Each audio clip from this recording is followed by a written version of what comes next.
L'hyperactivité, le sujet d'aujourd'hui. Je suis Nathalie Beaulieu, fondatrice des salons TDAH et apaisanteur. Et aujourd'hui, je vous parle d'hyperactivité, donc le trouble du déficit de l'attention avec ou sans hyperactivité. Aujourd'hui, hyperactivité. Donc, qu'est-ce que c'est? Imaginez que le bon Dieu vous a fait un cadeau. Il est venu vous voir un soir et puis il vous a dit, écoutez, dans ta prochaine vie, je vais te donner l'opportunité de profiter pleinement de ton temps, c'est-à-dire que je vais te donner le don d'aller tellement rapidement et d'avoir tellement d'idées que tu vas pouvoir, avec ta grande quantité d'énergie, faire plein de choses et tu vas avoir l'impression d'avoir plus de temps que la moyenne pour accomplir une foule de projets. Ou encore, il vous a peut-être suggéré de faire en sorte d'utiliser plutôt qu'un radar dans votre vie, d'utiliser 10 radars à la fois pour capter tout ce qui est autour de vous, pour vous donner justement un paquet d'idées intéressantes, de perceptions et de stimuli qui vous permettent de faire des liens entre plein de situations et d'améliorer la quantité de projets, de créativité que vous pouvez déployer dans votre quotidien.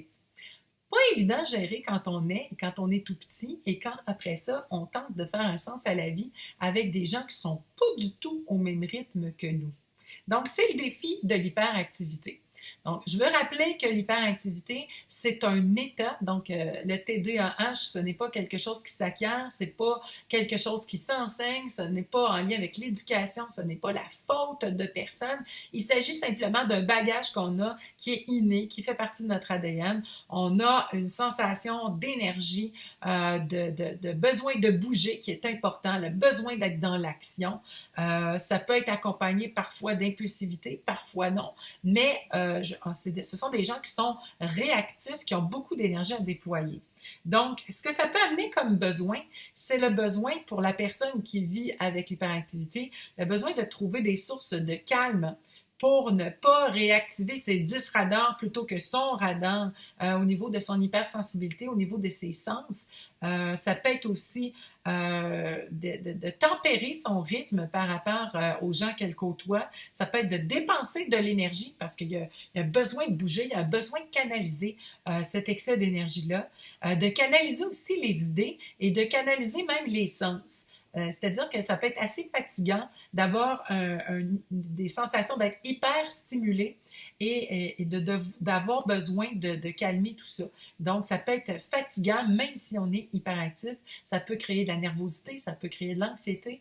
Évidemment, quand on est soi-même hyperactif, on vit constamment 24 heures sur 24 avec les effets positifs et négatifs qu'on porte par cet état-là, donc c'est-à-dire les réactions des autres par rapport à notre façon d'être, par rapport à ce niveau d'énergie-là, ce niveau ce gros bagage que l'on porte et qu'on transporte et qu'on crée constamment.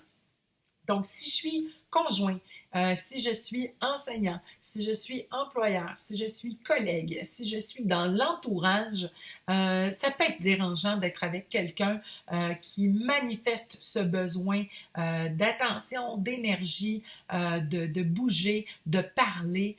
Ça peut être vidant pour l'entourage d'avoir cette quantité d'énergie-là, cette boule de feu-là qui est à côté de nous et qui constamment dérange notre façon de faire parce qu'on n'est pas au même rythme, dérange nos projets parce qu'on en a un, elle en a 10, dérange nos méthodes de travail. Donc oui, ça a un effet qui dérange. Pas toujours, tout le temps pour tout le monde, mais ça peut avoir cet effet-là. Donc, imaginez quand vous êtes cette personne-là qui avait l'impression de constamment créer cette situation-là autour de vous, quelle place j'ai, de quelle façon je suis accueillie, quels sont le nombre de fois où je peux être rejetée par ça ou jugée parce que justement je suis différent. Pas facile à assumer ce cadeau-là. Donc, dans les clés, qu'est-ce que je peux faire pour faciliter mon quotidien quand je suis hyperactif ou quand j'accompagne un enfant, un adolescent, un adulte, un conjoint, un collègue qui est hyperactif? Donc, de quelle façon on peut aller faciliter tout ça? Juste rappeler que, je suis allée un petit peu vite, au niveau des conséquences, La nervosité, le stress, relations interpersonnelles, j'en ai parlé, mais c'est pas parce qu'on voit quelqu'un bouger, quelqu'un qui aime beaucoup parler, que c'est toujours plaisant pour cette personne-là. Il peut arriver que cette personne-là aussi recherche à se calmer elle-même. Elle est en lutte contre son corps pour obtenir plus de repos. Je ne peux pas généraliser ce que je dis à toutes les personnes qui vivent de l'hyperactivité parce qu'il peut y avoir un contexte de vie, de travail, culturel, selon l'âge aussi, selon les relations avec lesquelles on est et selon les moments de la journée. Donc, tout ça peut prendre des formes légèrement différentes.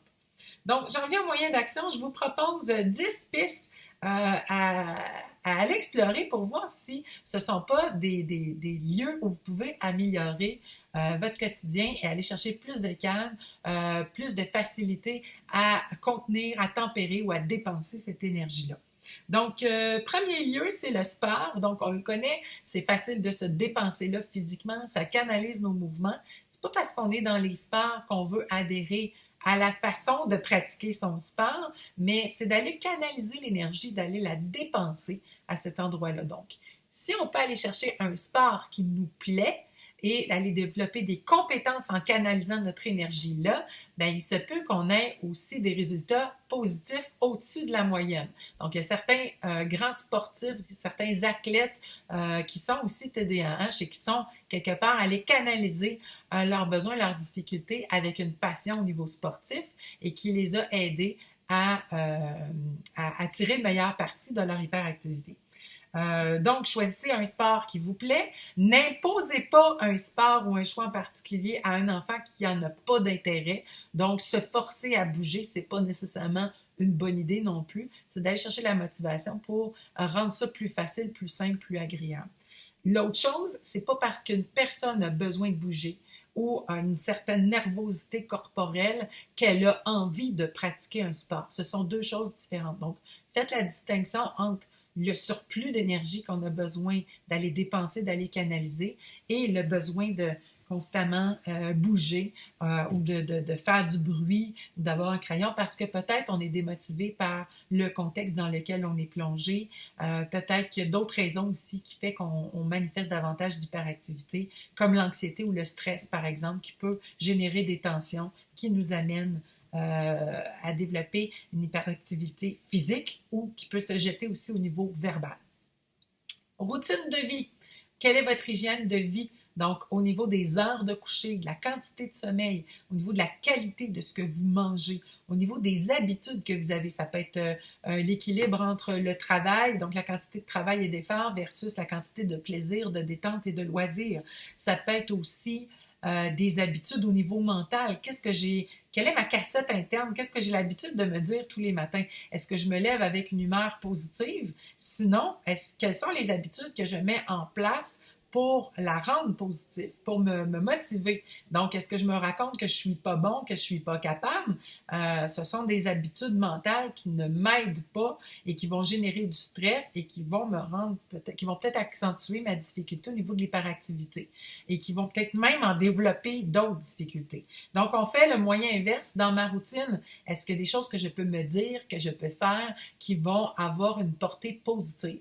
Par exemple, le matin, si, je ne sais pas, j'ai une vidéo motivante de 5 minutes qui est la même toute la semaine et que je change la semaine suivante avec une autre vidéo de 5 minutes sur la motivation, des choses que je peux trouver sur le web assez facilement.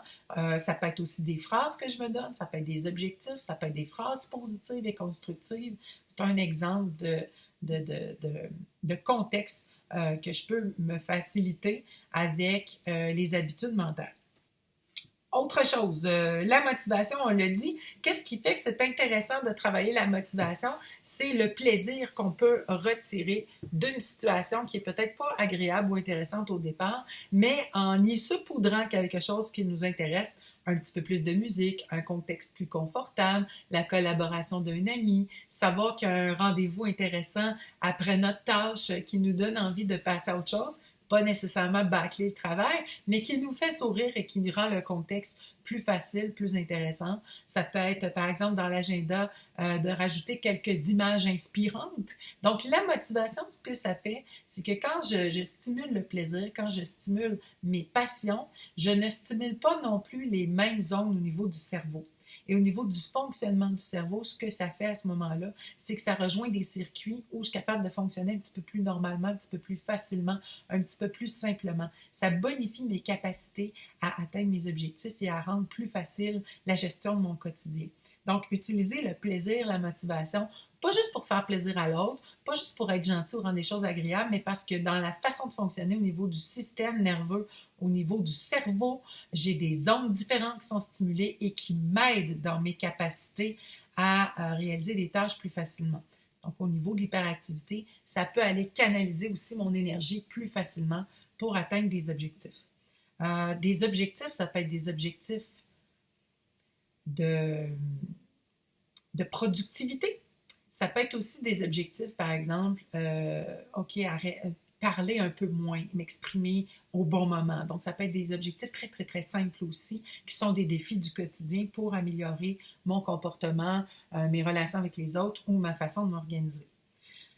Au niveau de la collaboration, qu'est-ce que je connais de moi et que je peux cerner comme façon de travailler, comme besoin ou comme information à faire connaître aux personnes à côté de moi, avec qui je travaille, dans mon entourage, pour qu'elles comprennent mieux comment je fonctionne et qu'elles soient en mesure de m'aider, de collaborer, pas de faire à ma place, mais de m'aider dans mes défis pour améliorer mon comportement, la gestion de mon énergie, ma concentration, mon calme, etc.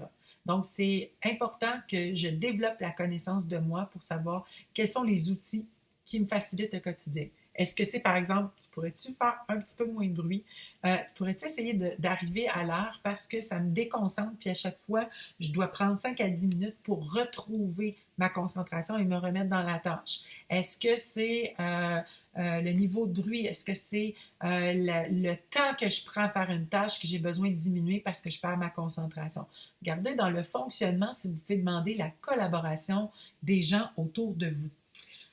Au niveau du sommeil, l'importance du sommeil, j'ai lu une statistique à l'effet qu'il y a 85%, jusqu'à 85% des gens au niveau du TDA, TDAH, qui ont des troubles du sommeil, qui ont des difficultés de sommeil. Donc, manque de sommeil, ça entraîne une plus grande vulnérabilité au stress, plus grande fatigue, tout ça s'accumule, ça rend mes sens hypersensibles, donc je capte davantage avec mes 10 antennes plutôt qu'une.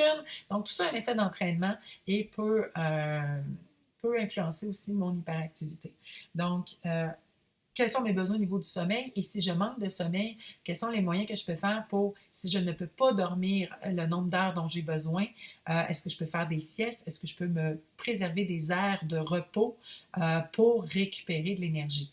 Et ça semble un peu drôle à dire quand on parle d'hyperactivité, mais manque de sommeil, même si je suis réactif, même si je bouge beaucoup, ne signifie pas que je suis toujours complètement reposée. Au niveau des challenges, des récompenses, donc c'est un système à ne pas négliger. Quels sont les défis que je peux me lancer, que les autres peuvent me lancer pour me motiver davantage et avoir plus de facilité à atteindre des objectifs, à respecter des échéances, à respecter des limites, etc. Et à moi-même apprendre à me gérer, à gérer cette énergie-là.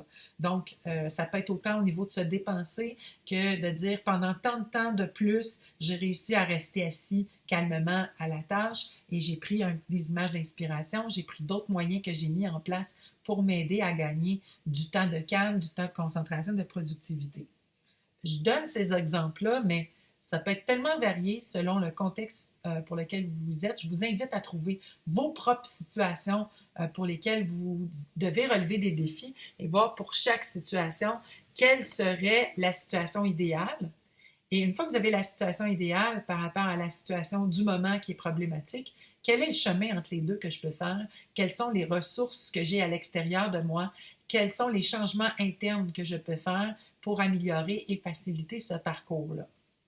Au niveau de ces objectifs-là, la suite logique, c'est de regarder de quelle façon je peux récompenser mes succès. Parce que même les petits pas méritent d'être soulignés.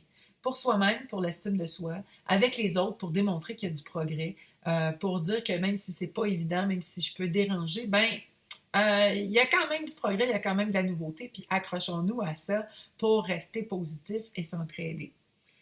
Donc, ce sont au niveau de vivre des succès, il faut à ne pas négliger l'impact de, de célébrer ses bons coups, de se féliciter. Au niveau de diminuer les stimuli autour de soi. Donc, qu'est-ce qui se passe autour qui favorise le fait que je peux m'éparpiller dans mes idées, dans ce qui se passe autour de moi, plutôt que de garder le focus, la concentration. Ce sont des pistes que j'espère être aidantes pour vous.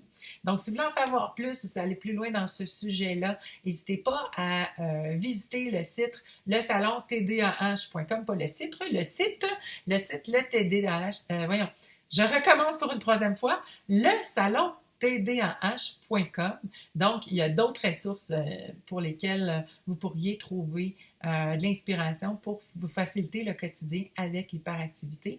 Je vous invite à vous abonner à la chaîne, évidemment, et à partager l'information si vous y avez trouvé de la valeur et que ça vous aide à développer vos propres pistes de succès pour faciliter le quotidien. Merci d'avoir été là et à très bientôt.